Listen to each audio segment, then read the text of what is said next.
Good morning, Lúmine. Good morning, Líam Yeshua. This recording is for you, as are all recordings that I consciously record moving forward, at least in part dedicated to you. Good morning and Merry Christmas. No regrets. We're going to talk about that today. Do not regret your failures. And when I say do not, I mean celebrate your failures. Celebrate your victories. Celebrate your aliveness. Celebrate the gift of another day. For it is better to receive no presents or gifts from the world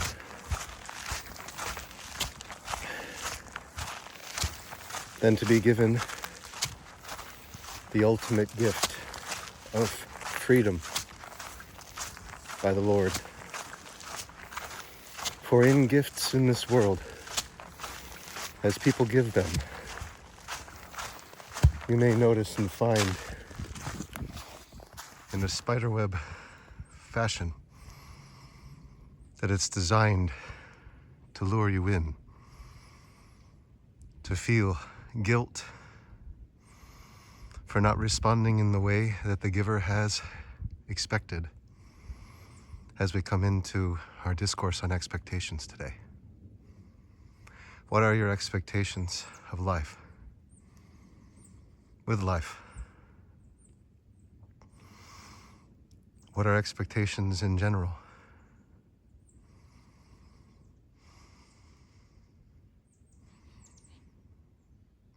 It is looking into that which is beyond what is seen, erroneously, unless that which is seen through the light of God. Then it is a proper expectation. The glorious expectancy of the good is the only expectation you should ever have as beautiful children on this day. For if you wake in the morning wondering whether Santa has delivered all that you asked for and more, whether or not you believe in such things, still has attached to it an expectation, does it not?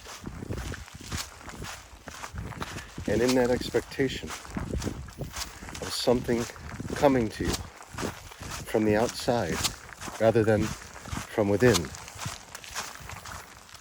introduces distance and space between yourself and that thing that you desire.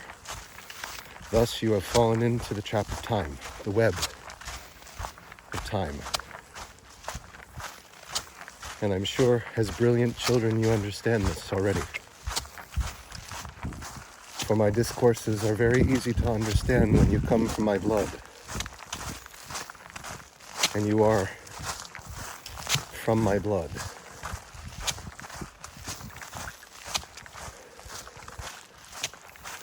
So rejoice in knowing what you have, what you've been given on this day is the greatest gift of all. The gift of consciousness.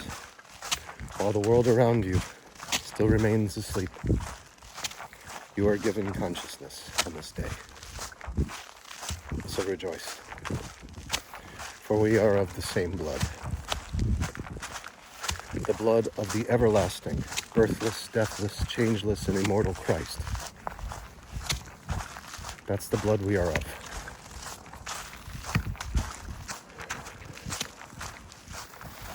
And to say anything but that would be blasphemy, though the world will tell you by saying that it is blasphemy, so you must not have any expectations of the external world. Only that Christ within is the expectation that you have. That he be with you through thick and thin, through all ups and downs,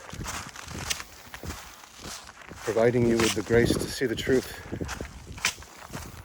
that you are pure spirit, always have been, always will be. So embrace that as I walk on this brisk, cold morning, this Christmas morning. We talk about the expectations that we have of the external world, the expectations you have of your father, your mother, your friends, your teachers, your counselors,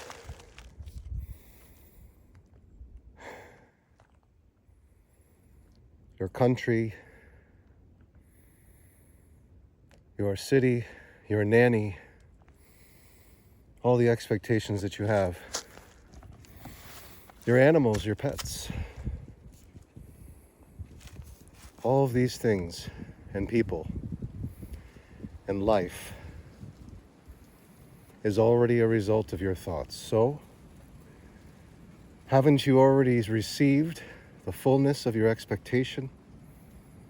Why is it that you would have to somehow bend a knee to those who are requesting things of you when you have brought them into your world by choice? Should give you clear perspective as to how powerful you are on this day.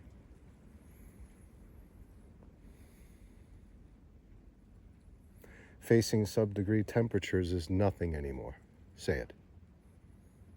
Facing sub-degree temperatures is nothing, because it's what you see.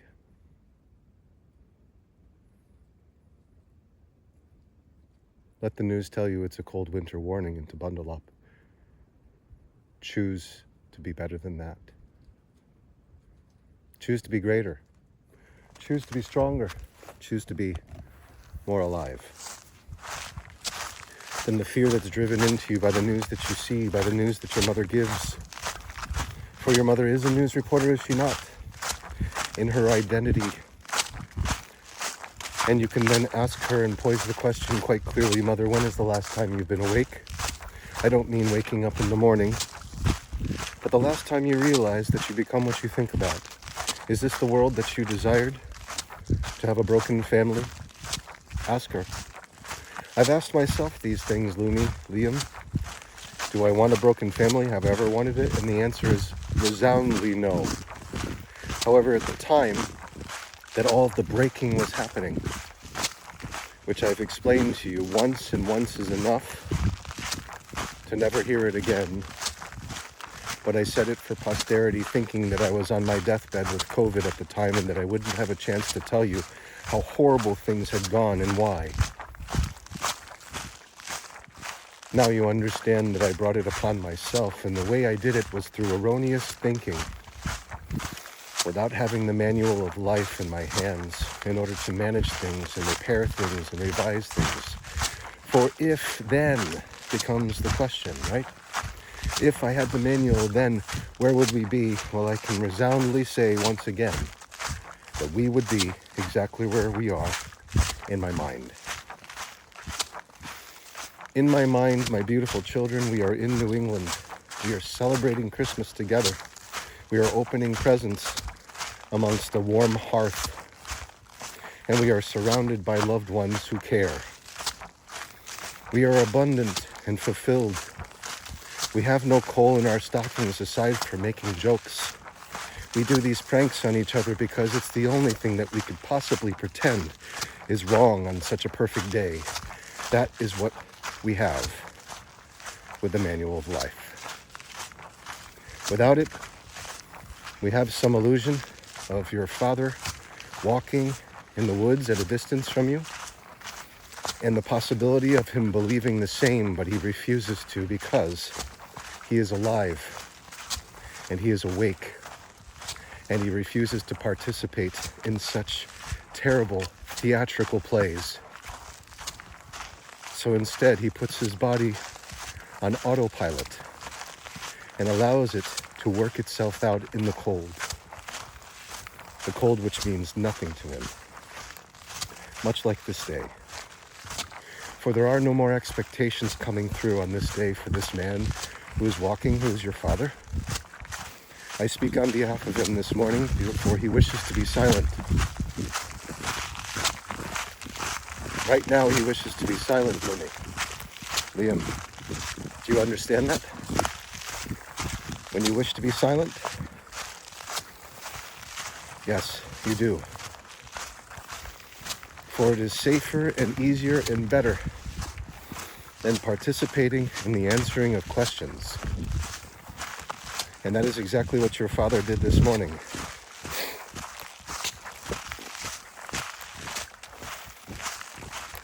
When the question is posed by his biological mother, your Tootsie, how are you feeling this morning? Instead of going into, what does that mean? Or, what's the purpose in asking such a thing? No, he simply says, I don't answer questions. Pleading the Fifth Amendment right that he would use if he were to be pulled over by an off-duty or on-duty police officer, questioning beyond his means. For it is the people of this world outside of us who are designed to serve us, not inquire within as to how we are when they're a result of us. Now you get it? My mother is a result of my thoughts. Let the world mock such things. Let them believe that they are something more than just electrical signals firing and wiring in their brains. Let them live the illusion of sleep. Let them be unconscious, let them be.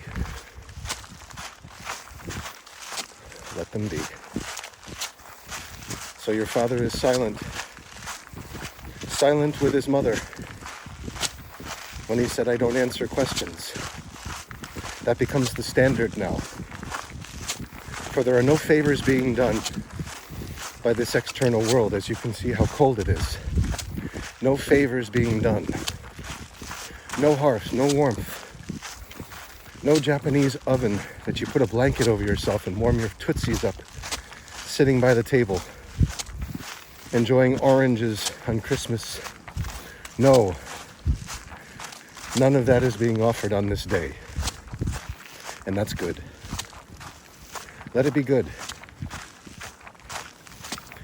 Let us see this horrible level in this horrible game that was built by a broken down, completely failed father.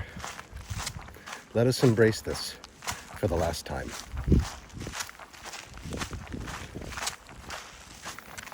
Not because this man can predict the future, but because he is the future. He is. And he is your future. And he is your salvation. And soon you will learn what it's like to be your own salvation. And through that, you will be the salvation for your family. And through that, your family will learn how to be their own salvation. Through you. And on this goes. A chain that is indelible and never broken, ever again, as the generational trauma of our times dissipates like mist in a morning in San Francisco along the bay. I believe. And thus this broken down man who chooses not to speak this morning also believes. As you can see, he's doing quite well on autopilot. A day as cold as the 2 days before, 3 days before. No need to stick his hand in his pockets, grab onto stones, hold on for dear life and wonder if the warmth is going to come. He's just obeying.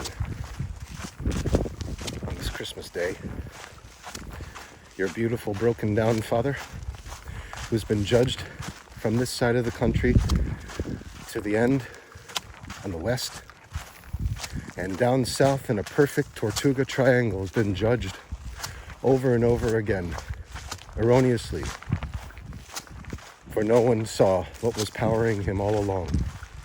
All people saw were his failures.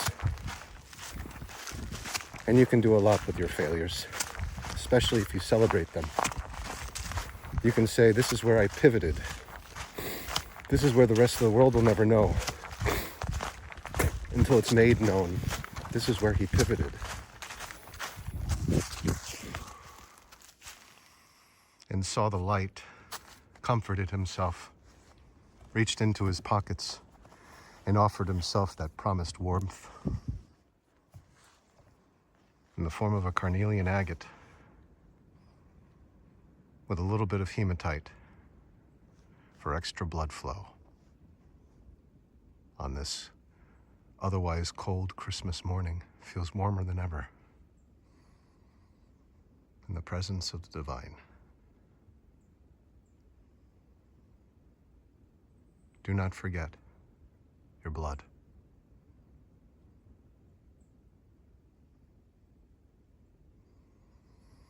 For the body and blood are your communion.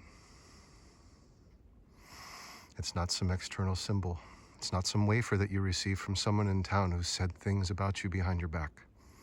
It's not the person who offers the wine either, that's tainted with their own hate as they've thought about everyone that they wish to do wrong to in the theater that is their church.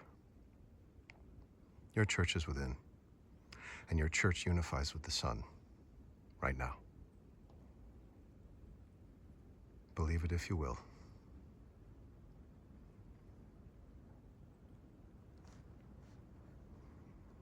For this external world, if you were to see it in truth, nothing but illusion. If you were to define it, as close as you could define something without error, it would be the Prince of Darkness's domain. The only way that you can overcome such darkness is to procure light from within you. This light that you see on your screen, ask yourself where it's coming from.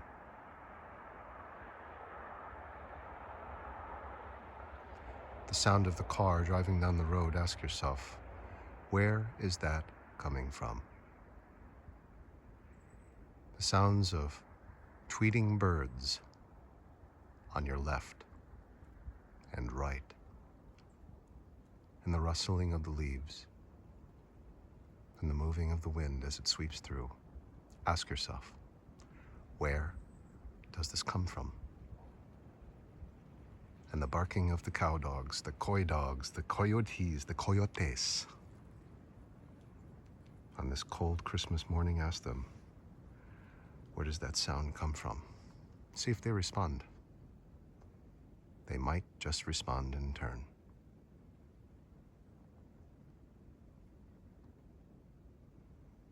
No need to walk, no need to go anywhere. For it is warm as ever right now in the presence of the sun.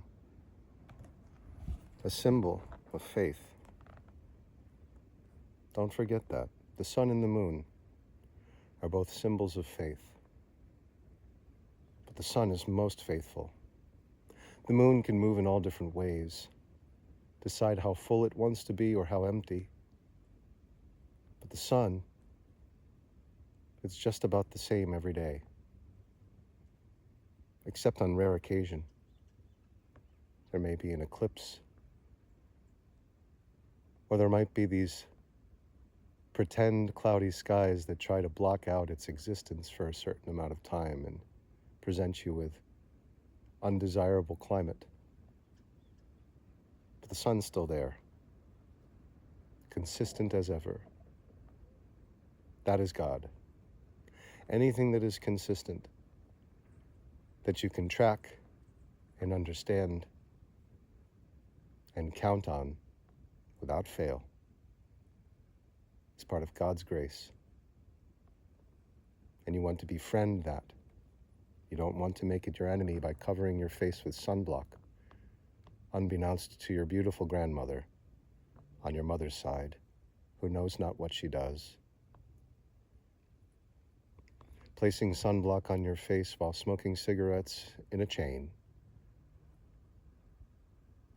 spells the words hypocrite, if you ask me, telling you that you must eat healthy yet also have your sweets. Also hypocritical. Where is that sound coming from, you might ask? On this sunny Christmas morning,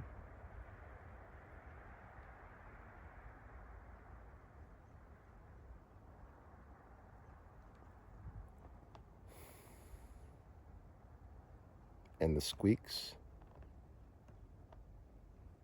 of some bird that I can't quite identify, fine with me. My hands are warm. How about you?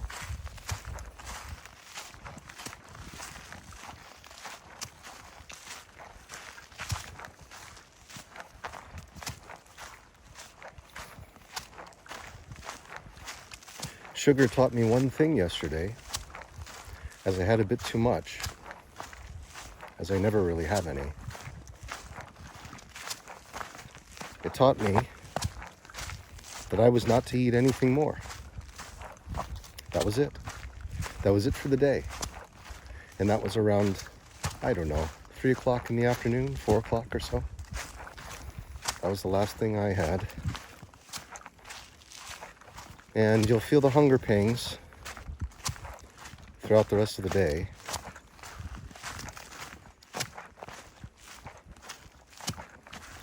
And then they subside. Especially if you're distracted enough creating things. It subsides.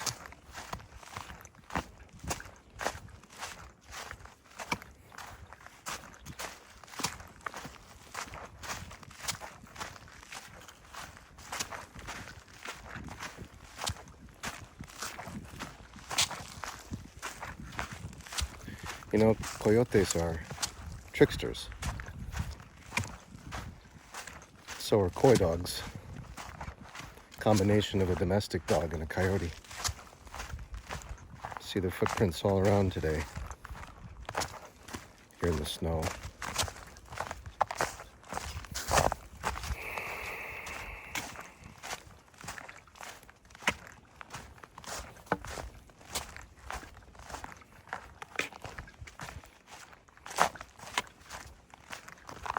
They have this distinct pointedness to them.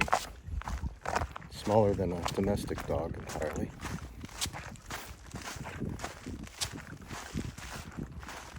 Tricksters. Like foxes. They like to cover their own tracks. Walk backwards through them.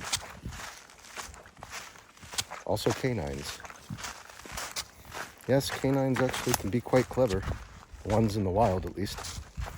The domestic ones, still clever. Very clever. However loyal they are. It's hard to be clever and a trickster while also being loyal, you know? That's the thing. You have to choose. You have to choose your characteristics at that point. You might be more loyal or remain a trickster. And to be loyal is to surrender your freedom in a certain way. So you only do that with select people, those whom you feel you can trust. Eventually, that trust will be broken, or you will break your own trust in becoming a trickster, at which point antecedents have led to behavior which lead to consequence. Your ABCs will present to you what it is you need to do next, so as not to be hung up on expectations of what this means or whatever this will promise you.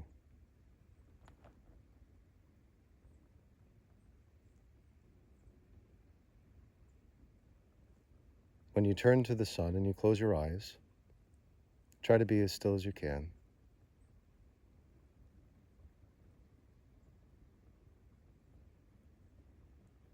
This will allow you to get out of the way, not only with your mind, but with your body as well. And once your body realizes you are stationary enough, the resting frequency of this planet will work with you. It'll join with you. It'll unify with you. It will sync with you. And you will feel its pulse. The pulsing rhythm of the earth is the Schumann frequency, 7.83 hertz. This specific hertz frequency has about a cycle of between 3.5 and 4 seconds. You'll actually see it pulsing through your third eye in a rotation with enough stillness and exposure to the sun.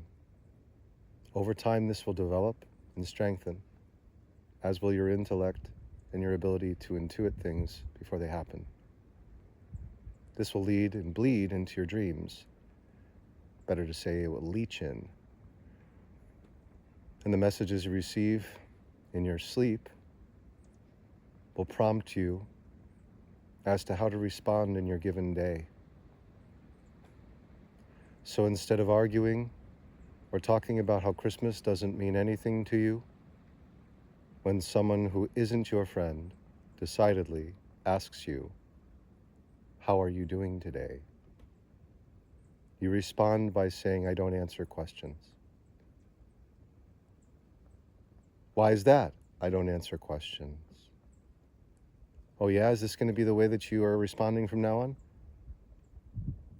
I don't answer questions. It'll become as stubborn and as annoying as a child, asking why. Incessantly asking why. When presented with a clear answer that should be understood, the child asks why.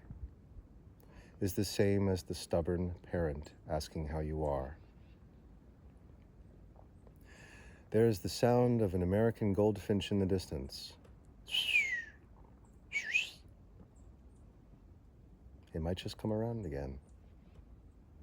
Chickadees are on the left. Do you hear them? Where's that sound coming from? Where's the question coming from?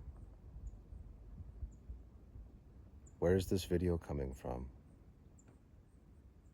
So many answers that require definition. Would you like to let it go now? The answer should be yes. So you take a deep breath in, and you say to yourself, you say in your mind, I cast this burden on the Christ within and go free. And you exhale. And you assess by observing your aliveness. Are there any more adjustments that need be made? Are you warm? Are you still defining things? Are you still labeling things? Are you still thinking about time? Hard to get the judgment out of your head when it comes back over and over again. Did you look at his hair? Did you look at his beard? Do you judge Santa Claus in the same way? I mean, he does brush his beard on Christmas, but when he's at home, he's pretty chill and relaxed, you know. In fact, I would argue if you were to remove that hat from Santa Claus's head, he would probably have a disheveled look about his hair. Or perhaps it's matted down from sweating after all that work. Are you judging the way Santa Claus looks? Of course not. Santa Claus is the one who delivers you presents. In fact, if you're not well behaved, he'll deliver you coal. So you sure as heck won't ever see Santa Claus in that way. But you have no problem judging me. Ho, ho, ho.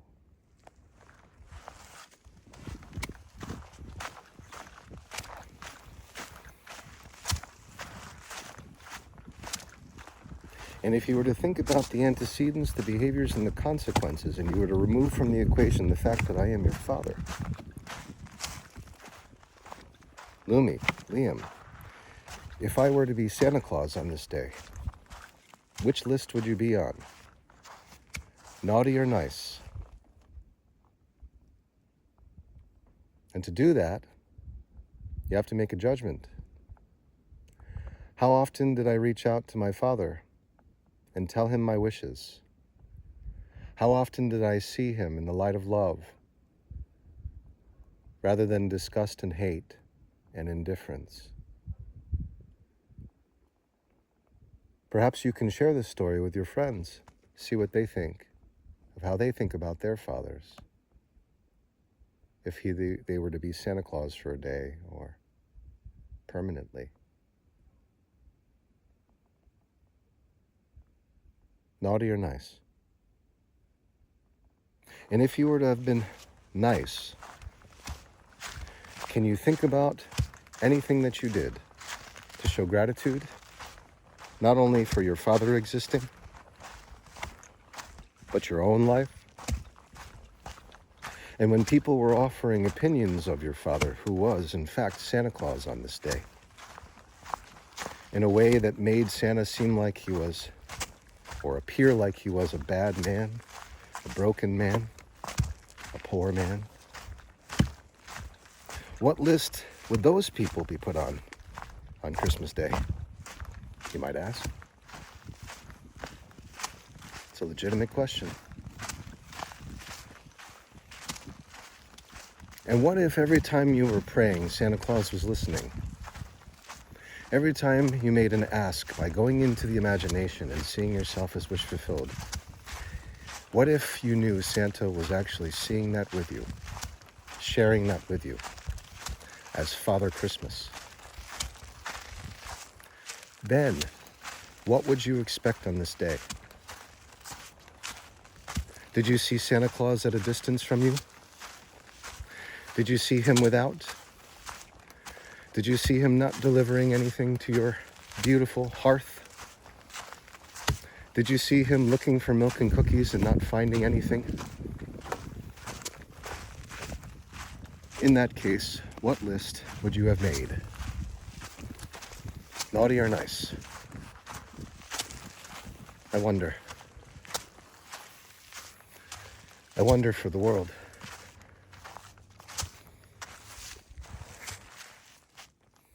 What is it that you see?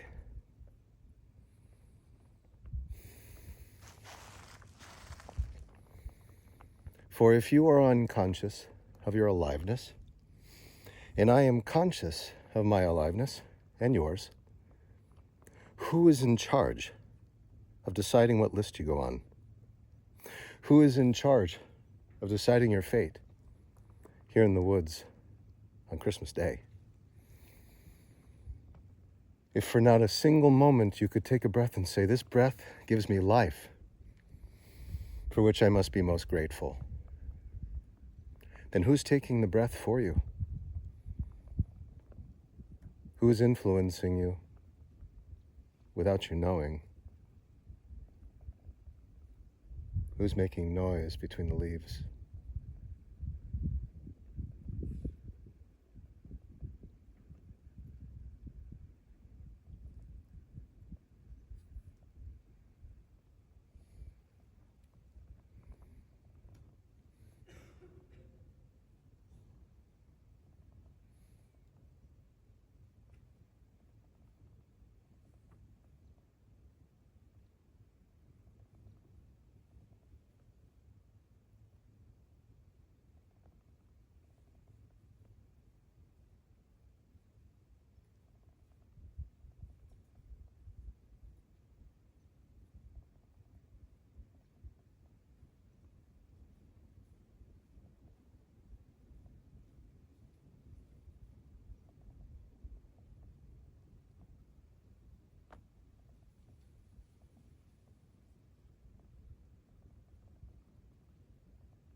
That was a black shepherd.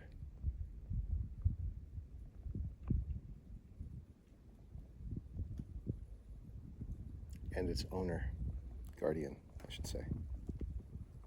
There are no owners of dogs. Dogs freely decide to be with their guardians. They could just as easily run away. But they don't, because they're loyal.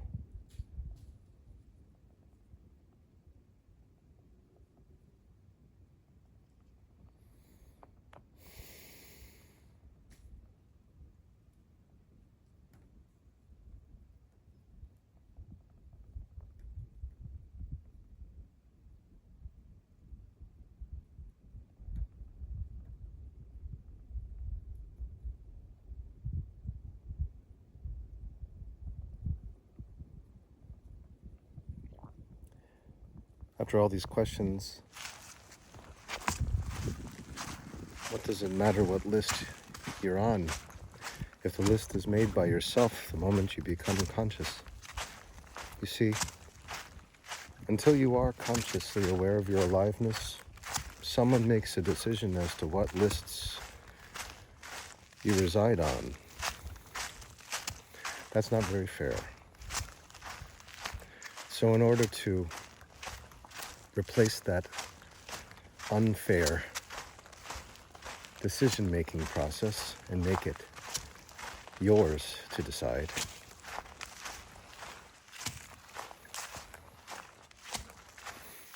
you have to decide that you become what you think about.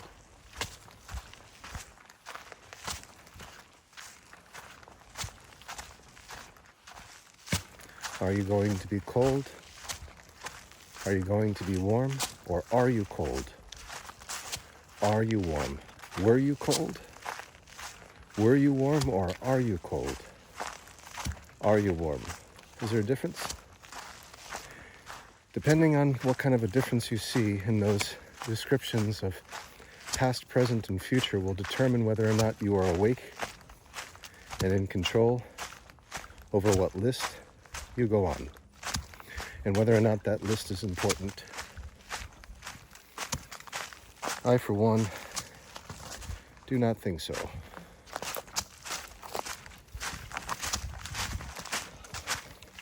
No, the lists aren't important. The lists are just a result of your imagination.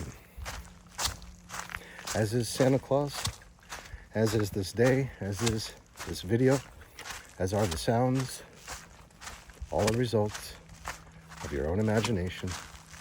Let me ask you this, do you believe you are making your dreams? I don't mean your dreams in life, your aspirations and goals. I mean your physical dreams, your actual dreams. When you fall asleep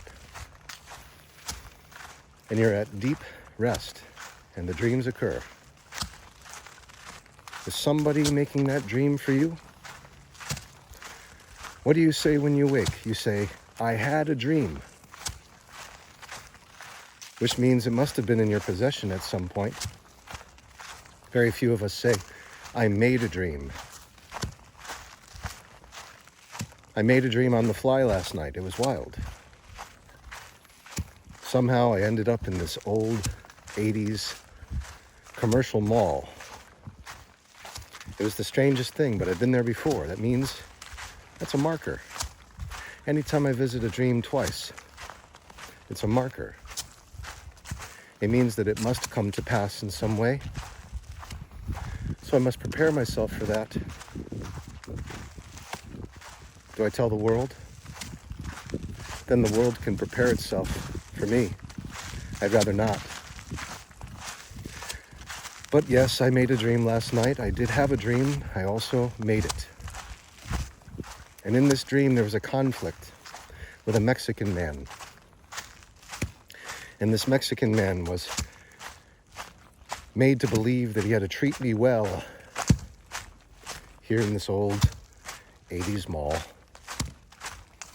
And this man, who was being paid to provide me with services, went out of his way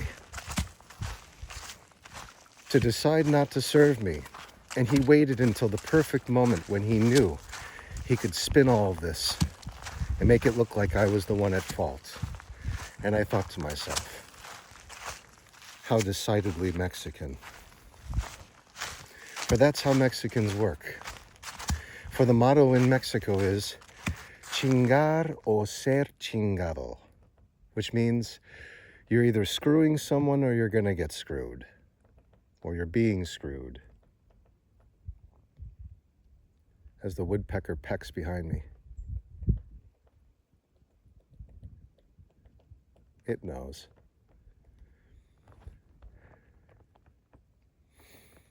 How many times thinking of the past right now to use a little bit of the imagination and ATP to entertain you and me on this Christmas day, for it's a great day for storytelling. Do I recall men in particular, but also women too, also completely guilty of this, saying they had no problem providing the service, coming by, and only to find after the service was rendered that there was a bit more cost involved. And in order to have that last piece put on your faucet, or that last bit that's required for your internet to work, it just requires that extra pay that you weren't expecting to pay. You don't pay it, sorry, have to come back another day. And they don't come back. That's Mexico. That's your beloved country and its learned behavior. So I'm prepared for some man from Mexico to come forth and promise me service. Service that gives me great relief. And the moment that I feel great relief from what is offered, I will be immediately flagged. My heart will send off an alarm and say, hold on a second, you had not just one dream, but two. This is your marker. Do not answer questions, do not respond, and politely go on your own way.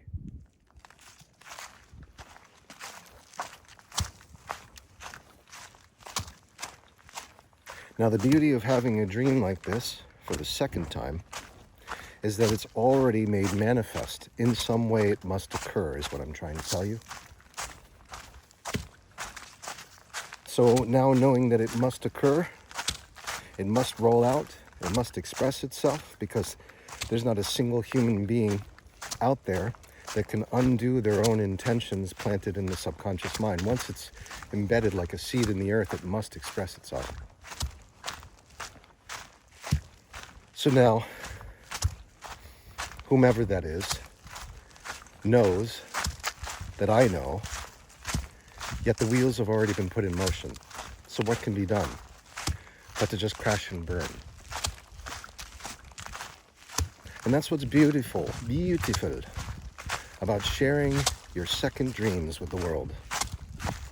Because you know for sure this is manifest, cannot be stopped, and that you're prepared for the glorious expectancy of the good. For so many years, I thought about my ex-wife betraying me. Poor woman. Seriously, I feel for her. Because she was unconscious the entire time, as was I, these seeds took. Now you understand why there are slaves on this planet, managed by a select few. It's really by design, actually. Sad for me to say, but it's by design. Because people, humans, everyone made in the image and likeness of God equally, make decided decisions to be unconscious, to be victims of external circumstances. And in doing that, they just hand over their power to whomever would be willing to harness it for their own bidding. So the only way for you to be free from slavery is to be conscious, to be aware of your aliveness. Otherwise, you're giving your power to someone, and that person may not have your best interests in mind. In fact, they might have the opposite.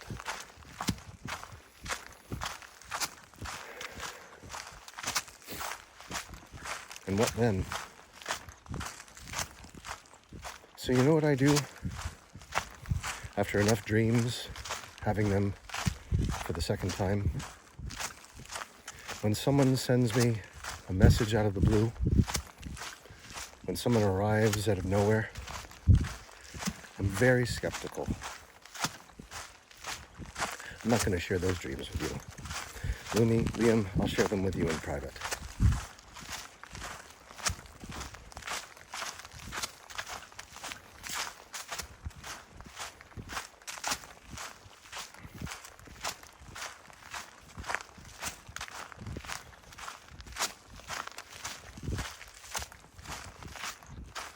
You see, there are such discrepancies. Hello, sweetie. tufted titmouse, just about to land on me. There are so many discrepancies in Mexico between the rich and the poor. So much division between men and women that the perspective of love has deeply skewed. And so anyone who tries to come into such a place with love in purity is like walking into the belly of the beast. And it's not comfortable. For all the forces sense your aliveness. I'm saying the forces that are recognizing their own aliveness, that have complete and total power over all those who are asleep in Mexico. They start to sense that you're awake and they can do nothing to you other than try to make your life as uncomfortable as possible by placing restrictions on you, on your life, making things uncomfortable and saying you have to pay a little extra. So you're going to see this in your beloved country, Lúmine and Líam, all the time. But do not mistake this as love, and do not mistake this as normal in the light of God. Do not mistake this as good, for it is not. These are the same people that say the world is overpopulated. These are the same people who would never admit that they're equals with the vagabonds on the street. These are the same people who laugh at the misfortune of those whom they paid to bring misfortune upon others. These are not good people. These are demons. Demons that you are among. And it's to fortify you and make you stronger. So you play the game, you learn, and you listen to these words. And you decide which list you're going to be on, because it's your own making, not theirs. That's all you need to know. And you do not thank a single person for a present on this day. Never ever fall into the camp where you believe you must respond in turn with love to people who are expecting to receive affection for what they give you. These are the devils. These are the demons. These are the wolves in sheep clothing that will take you for a ride and betray you in a moment. Do not believe them. They will give you gifts, and your mother will say, Lúmine and Líam, you must say thank you.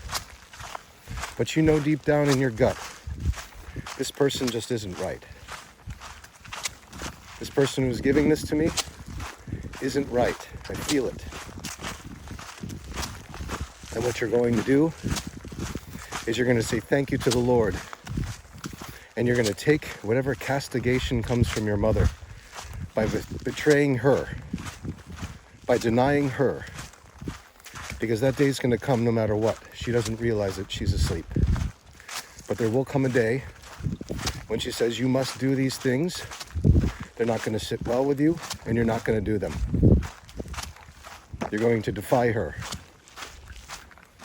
just as you defied me, erroneously, but you did it through the instruction of your mother. And so she doesn't realize it, but she's thrown her own boomerang, and that's coming around, and you're going to say, no, I refuse to participate. I don't answer questions. This conversation is over. And you don't give any instruction as to what you're going to do. You don't say a single thing to her. You don't tell her where you're going. You don't tell her what you're doing. You just go. And you never look back. That's what you do. Towards anyone who tells you you must be a certain way, anyone who tells you you must be kind to those who you feel in your gut are inherently bad and demonic, because these are external circumstances that were brought upon you erroneously by your mother and me, to which I say I'm sorry. However, rest assured, I am aligned with Christ. I am aligned with God. And these demons are on their way out. Very, very out.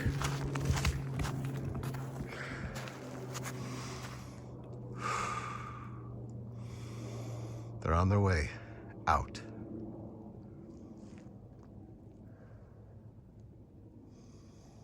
Being told right now not to let the door hit them on the way out.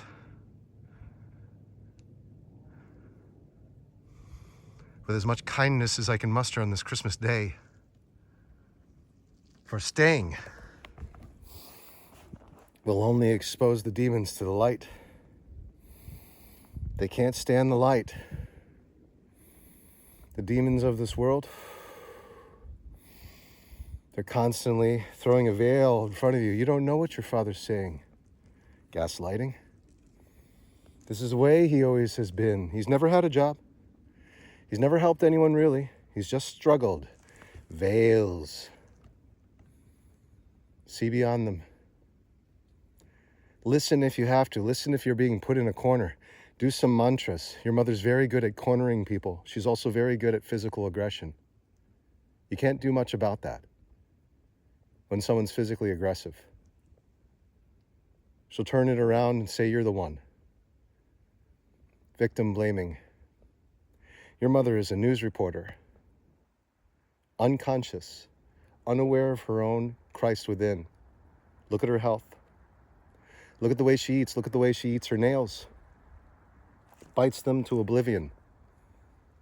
Cannot live in the present moment unless she's interfering with other people's lives. For to be present is to be awakened. Her ego tells her over and over again her only friend is vanity. So you must look good. Unless you're around the people that you don't really care about, then you don't have to look good, because you don't care about them. Look at the way your mother dresses. She looks very good when she's going out in order to be perceived as good. When she comes back in the house, the first thing she wants to do is put on her pajamas, not for comfort, but because she doesn't care. Next thing you know, she's harping on your beautiful nanny, who is an angel. And your beautiful nanny is abiding by every command that she gives. Not because she's a slave, but because she's a woman of service. And she doesn't care as much as I do about things that she does to you, because you are not her children. I repeat, you are not the children of your nanny. Many people in Mexico believe that they are the children of their nanny because their parents had other priorities. Do not mistake that with me. This recording is your posterity.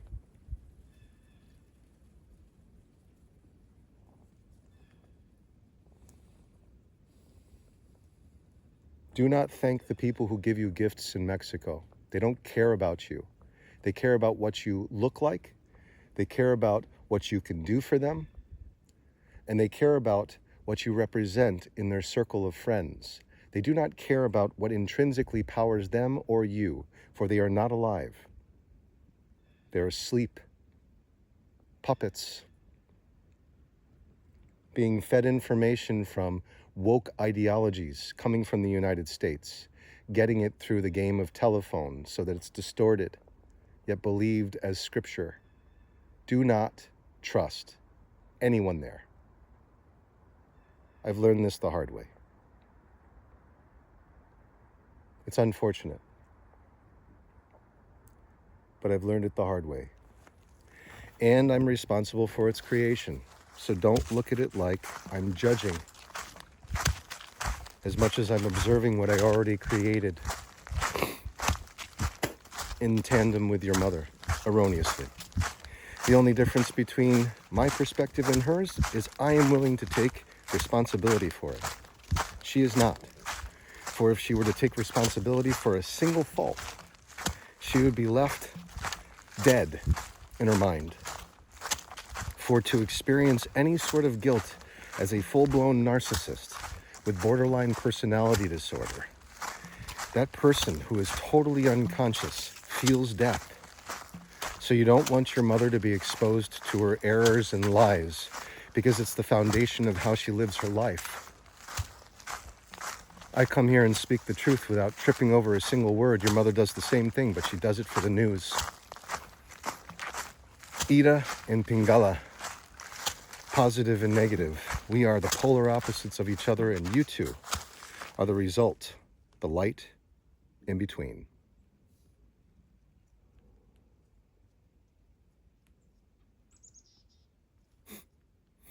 Chickadee. Most birds get their name from the sounds they make. Chickadee-doo-doo-doo. Chickadee. Chickadee, chickadee, chickadee. And the other, the Carolina wren. Tea kettle, tea kettle, tea kettle, tea kettle. And it looks like a tea kettle.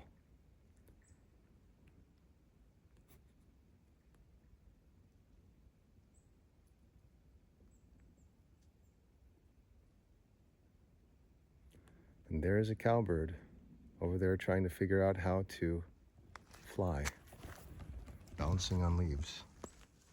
You know what a cowbird is? Pretty sure that is one. No, that's a chickadee. Hello, chickadee. I'd mistaken you as a cowbird. Please forgive me. It could be nothing worse in judgment. Hello, chickadee. Hello, hello.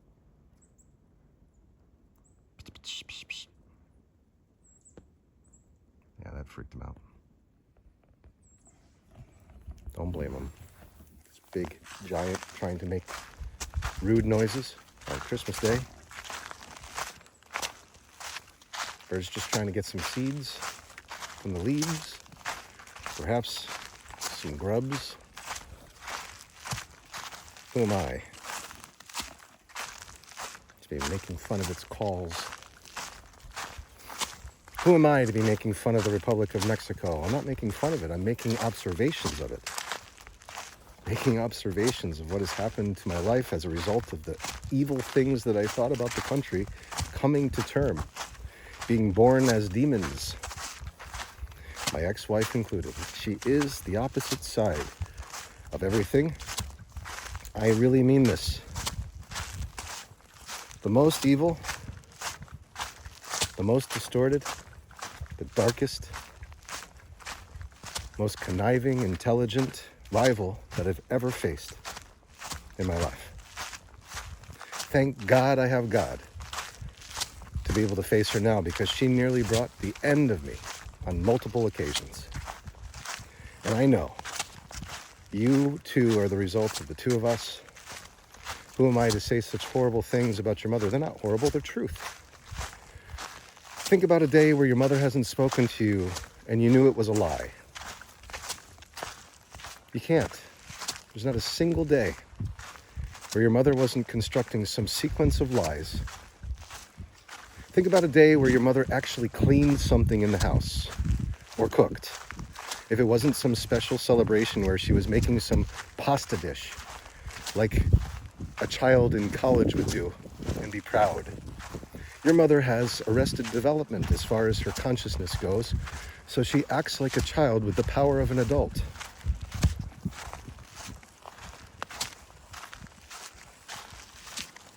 While biting her nails, gives away the truth of how she truly feels. She's a lost woman with generational trauma who never had a father to show her the way. Though I'm sure he tried. It was just too damn frustrating to deal with her mother. I'm sure. Oh, I'm sure. This is the same mother-in-law who used to leave me 15-minute rants. I know I'm doing this for about an hour, but she used to leave me 15-minute rants where about 10 of those minutes were just full-blown swears about her own daughter, condemning her, calling her a narcissist, escorpiona, that only cares about things that I won't mention to you because it's just gross.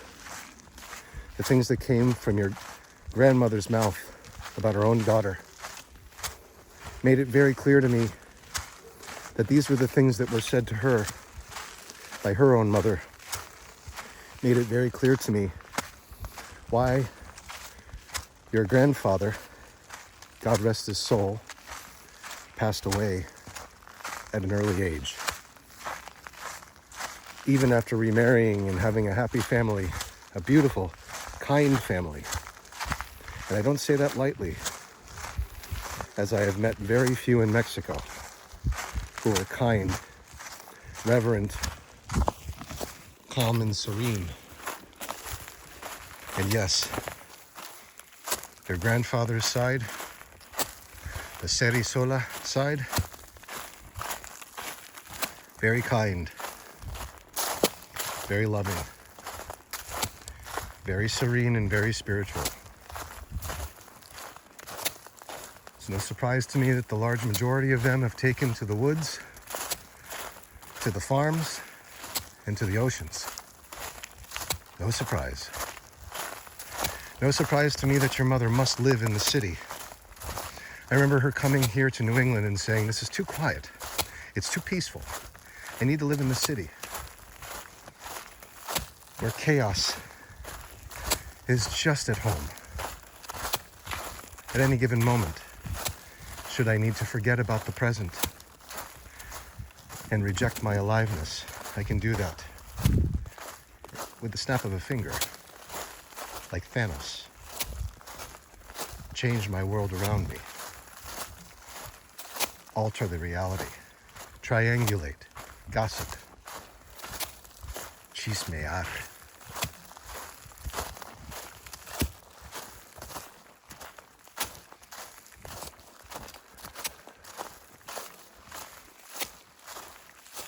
So yes, she's the opposite. And it's required for you to exist. Just as her father is the opposite and was, in order for her to exist.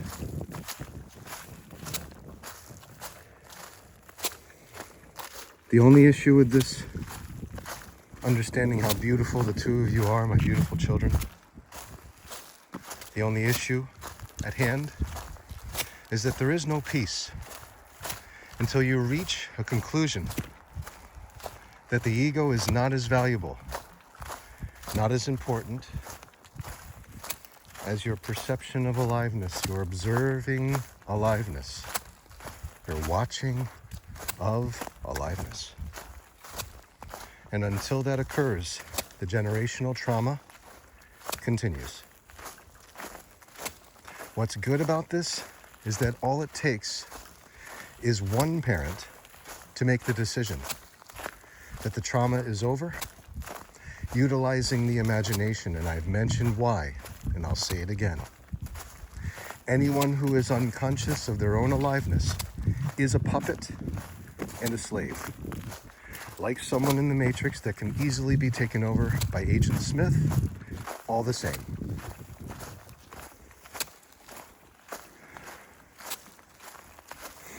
Those individuals at any given moment can be thrown on like a light switch and be taken for a ride without any awareness.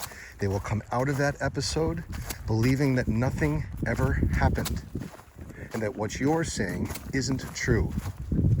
And they'll have all the proof in the world to prove to you that they are right. And you will not be able to avoid this. So, what you must do is not care and not answer questions and choose not to respond and go directly into your mind and live where I am. Be in New England with me. Be enriched. Be showered with light, abundance, gifts, celebration, and snow. All the things that you are craving, that you have been kept from for years. That's where you go. And Lúmine, I know you're already there. And Líam, I know you're learning. And that's the little secret between Lúmine and I. You see, my daughter is much smarter than her mom and her dad. At a very young age, she understood that she becomes what she thinks about. And so she's playing cool with Mommy Dearest right now. Playing real cool. Not saying a word to me because, you know, it hurts too much to say something kind to her father when she knows it's going to lead to a lashing from her mother. Some evil will befall her. So I don't blame her for not reaching out on this day or any other. But deep down I know what my daughter is doing is in fact a form of self-preservation, and she believes in her father more than anything. Because I'm the only one between the two of us that's taught her anything of value and worth.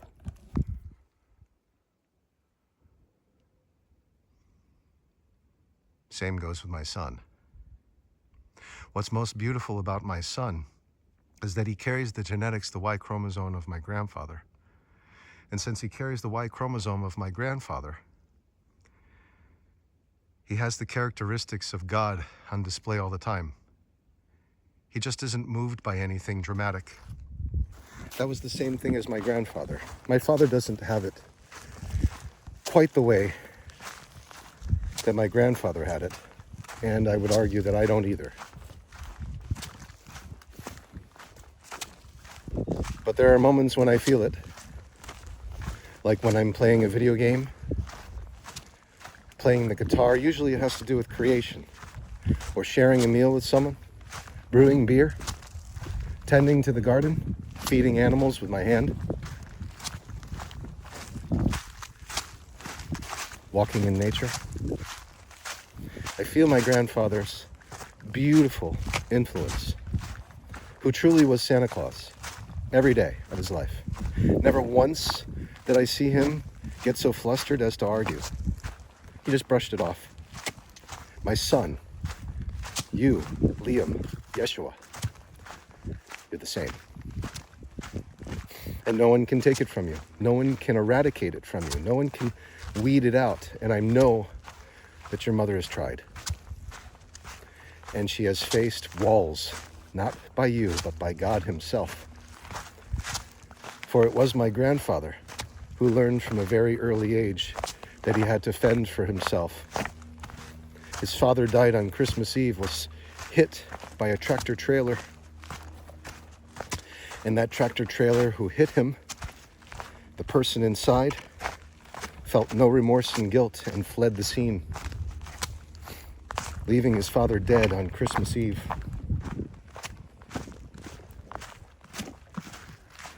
Leaving his wife a widower with 5 boys. And your great-grandfather, my grandfather, whose blood flows through our veins,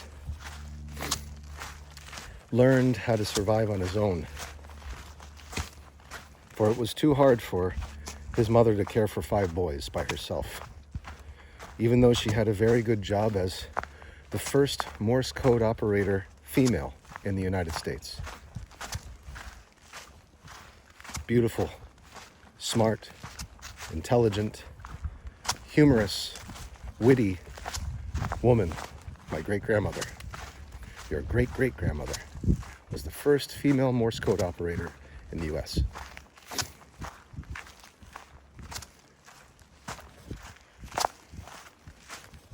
Her and her husband, your great-great-grandfather, was struck by an evil person on Christmas Eve, killed, fled the scene. They used to tap on the tables at dinner time, Morse code. At least that's the story I heard. Morse code on the table to explain what's going on with the kids and how they're going to deliver their consequences. You know, whatever list they ended up on that day, naughty or nice.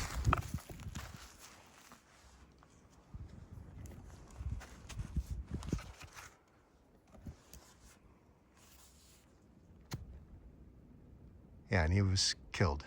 He was murdered. But his blood still flows through our veins. And my grandfather was a perfect example of God's grace on display at all times. God rest his soul. The way he died was unfair, torturous. He died in a skilled nursing facility from blows to his body and head.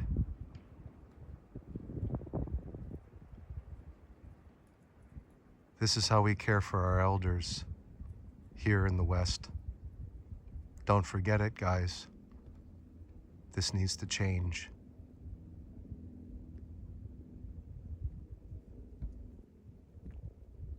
My grandfather forgot about his adult life later on. They call it Alzheimer's, but he forgot about it because it had no meaning if he wasn't in a joyous state of being.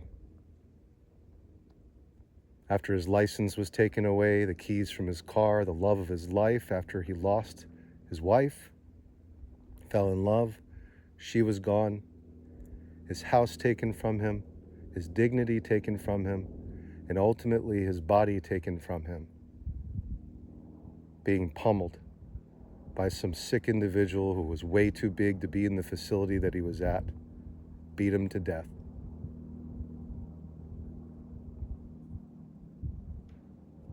And I wish to not know anything more about that story. That story doesn't mean shit to me. What means something to me is the fact that that blood still runs through your veins as it does through mine, as it does through my father. My father's forgotten that, however. Yes, he has. But Líam, Lúmine, I know you haven't. It carries within it a survival mechanism that gives you all the power in the world to overcome any obstacle, no matter how difficult or challenging it may be, no matter how young you are. You thrive and survive. And you learn to live to tell the story another day in your later on years. As do I. It just took me a long time to understand the manual of life that my grandfather understood intrinsically from a very early age, which is why I'm speaking to you now. So that you know the manual of life is so clear, crystal clear in your minds, as it's already been. You become what you think about. Lest you forget who made that sound in the sky of the airplane passing by, the creaking of the trees on this Christmas day. Know that all the gifts that you ever wanted are now being opened by you in the beautiful hearth of our home and estate in New England. This is just a billionaire's walk, reflecting upon that truth.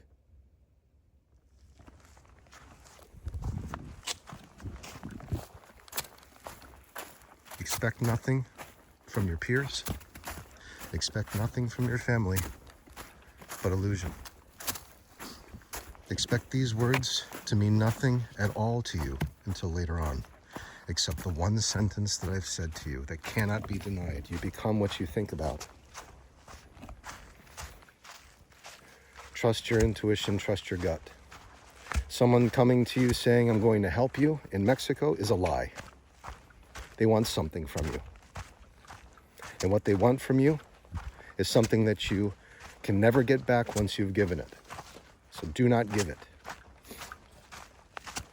No matter how convincing, no matter how kind they seem, no matter how well they've thrown the pitch to you, do not believe it. Especially you, Lúmine, and I know you know. I know you know better.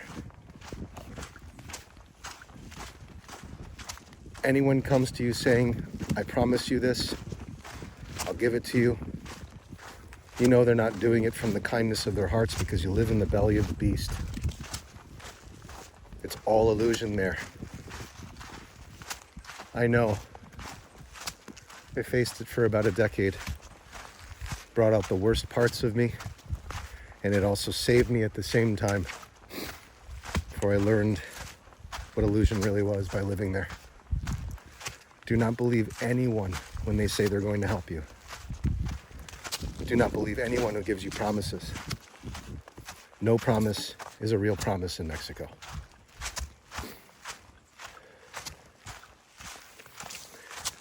Hello, my little love. Hello, guys. Hello. Good morning. Hello, good morning. Hello. Good morning. What are you? With a yellow patch on your head. Merry Christmas. Hello and Merry Christmas. Yes. What are you? Hello. Hello and Merry Christmas.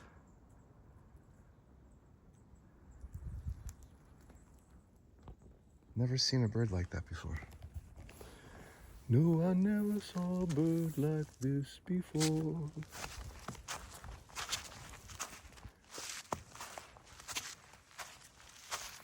But it seems they really love living in these ferns. They act as the perfect form of shelter.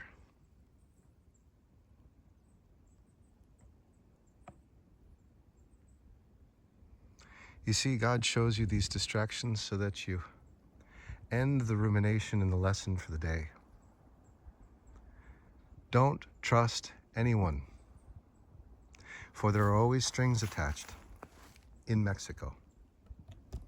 There are always strings attached in Mexico. I'll say it over and over again. There are always strings attached, which means someone gives you something, there's strings attached to it. What happens? Those strings are used to manipulate you so long as you hold on to that thing that was promised. When something's given to you with no strings attached, it means it's really given to you. It means there's no expectation in return. Every meal that you're served, every day that you sleep in your space, every gift you receive, all comes with strings attached from your mother and anyone else who coincides with her. So just trust me. Abu included, your grandmother, totally guilty as charged when it comes to strings attached. You got to have this first before you can have this. You got to do this first before you do this. She's just living out her generational trauma. Has to control everything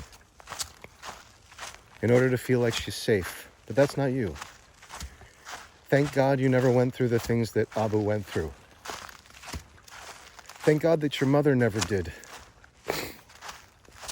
Though she would make herself out to believe that she has not. So let your mother keep telling lies. Let your grandmother keep telling lies. Let them triangulate. Let them use money as a form of false power. And do not trust anyone in your school, anyone in counseling. Do not trust anyone in any system that claims to benefit you in some way. They all want something from you. And if they say they want nothing from you, when they offer this, it means they want something really badly from you that is really bad for them, or really bad for you if they take it from you. Listen to that again. Someone who says to you directly, this has no strings attached. It means there are very heavy strings attached that will do you lots of harm. See that as a red flag. Anyone who tries to preface that they mean well, that they have no desire to harm you, is someone who clearly has poor intentions that means to do you harm. This is a message for all children listening, and any parent who cares for their child should give this lesson. Anyone who's coming to a child seeking something has something wrong with them. I'm serious. If you are looking for something from your child because you feel it is empty within you, then there is something very wrong with you. So, children, as you hear this, understand if your parent, notice how I'm not asking of anything for you, from you, Liam. You can take this or leave it. It's the best that I can do for you. But the moment that I come to you, or anybody else for that matter, saying, listen, guys, you can have these things, you can have this beautiful space that I'm saying is there for you, but you have to do these things. You have to become this way. That's when you run for the hills in the opposite direction. And you know for sure that that person is taken by evil. Myself included. Hold me to it, please, so that it's not unfair, so that it's fair. Forget the double negatives. Let's make it positive. Let's make it fair. Anyone comes to you seeking something from you at the ages that you're at right now has no intention to see you well. Period. Myself included. Now no one has an excuse, you see? Everyone thinks they had an excuse up until this moment. The reason why your father's saying all these things is because he's trying to manipulate you. Because he has problems of his own. Let them judge me. Understand. By them judging me, they're trying to take something from you, which is your innocence and your freedom to listen and enjoy the voice of your Father. They're trying to take it from you. So you'll know right then, if anyone's trying to take something from me, they do not mean well. This is a stranger. This is someone who does not care. And the thing that they want from me, the more they announce that they mean well, the more evil it is. These are the lessons that every parent needs to teach their children, because we are living in a world of predators. You think that I'm just joking? You think that this is an exaggeration? It's not. We live amongst a world of predators that are going specifically after children, and all of this evidence has been revealed. And it is unbelievably disgusting.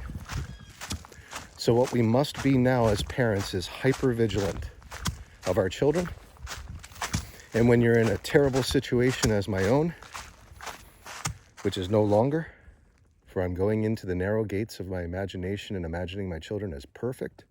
Let's just say that you see myself as in a situation of dire straits because you might see me as not having access to my children. That's an error. You're not working with me. You're working against me. That's fine. Just understand this. If you see any child who is in a situation where someone is asking something of them in school, in their church, in their temple, in their mosque, or otherwise sacred place of prayer, if anyone is asking anything of those children and they have not come to you directly as a parent, then you should know, I'm saying this to all the parents, you should know that these people are not looking out for the well-being of your children or you. And they are to be seen as the demons that they are. For we have faced enough of this in a lifetime to not have to ever see it again. Everything that's happened in Hollywood, everything that's happened in the movie industry, the music industry, everything in Disney, everything in the gaming industry now, it's just bled out. Anywhere there's influence through media, it is totally overtaken by demonic plague. And this demonic plague has no interest in the well-being of your children. Lúmine and Líam, I'm saying it like this so that you understand I'm talking to parents right now. I'm speaking to parents. Teach your children to understand if any adult seeks anything from them, this is not a good person. Any adult who is interacting with your children should only be bringing things with no strings attached. Here, have this. That's fine. Great. I'm glad. Thank the Lord. Thank the Lord. It's a blessing from God. Has nothing to do with me. Thank you. But it has nothing to do with me. Next time you're given a gift, Lúmine and Líam, you do exactly what I've been doing with you all along. Thanks, guys, but it's not important. You don't have to give me a hug because I gave you a gift. You give me a hug because you love me. If you want. But you don't have to. If someone says to you, you have to give a hug, you have to say thank you, that is an evil person. You don't want to trust them. Because your Father doesn't require that of you. Do you understand? This should resonate now. If my Father doesn't require it of me, and somebody who is not my father is saying I must do it, then that person is not good. That is an evil person. That person is not looking out for your best interests. That person is looking to exploit you. And that word, explotar, is the word you need to know. So do not say thank you for Christmas gifts. What has anyone done for you to get you closer to your Father? Don't thank them. You thank the Lord for the gift of consciousness on this day, knowing that your Father is fixing things through the Lord. Through this video, things are getting fixed. Because your mother won't be able to live with herself knowing that 882 subscribers and others who just stumble upon this page, the more it gets shared, liked, and commented upon, are going to be wondering who this news reporter really is. There could be no more devastating consequence than your mother being seen in the light of negativity as a poor mother. Nothing more devastating. And as you can see, I don't really care much about my image. It's consistent. I'll brush my hair and my beard, but the clothes I wear, uniform. I wear a uniform, like a monk wears a uniform, like a priest who's good wears a uniform, and that's a far stretch nowadays. So I'd much rather just wear this leather jacket in the woods and stay far away from the churches. I'm sure Christ would agree. Do not trust fathers of this world from church, for they have no children. They're not really fathers. That's the big evil joke from the devil. Call themselves fathers, yet they have no children of their own. Only the ones they exploit. By saying, if you do this, I'll give you this. Learn. Parents also learn. Trust only those who come, leaving gifts without any expectation. Leaving knowledge like this, leaving gifts on Christmas Day. All the rest are unconscious and giving away their power to the demonic presence that exists, that is aware of their aliveness and exploiting unconscious humans, making them as slaves. This is the Matrix. Welcome. Welcome to the Matrix. Agent Smith is everywhere. That's why it's the most popular last name. So until next time, folks, know that every thought that you entertain is a wish made in the mind of God. You're deserving of living a wish-fulfilled life, and you are worthy of happiness on this day and every day. Lúmine and Líam, I love you more than anything. Let it be known. Spread the message far and wide. I'm here for you. No matter the distance that's perceived by others, we are one. Never forget. God bless you. And God bless the United States of America. You are Americans. Never forget. God bless. We're going to end this right at an hour and 30 minutes for that 13 that's important to the United States.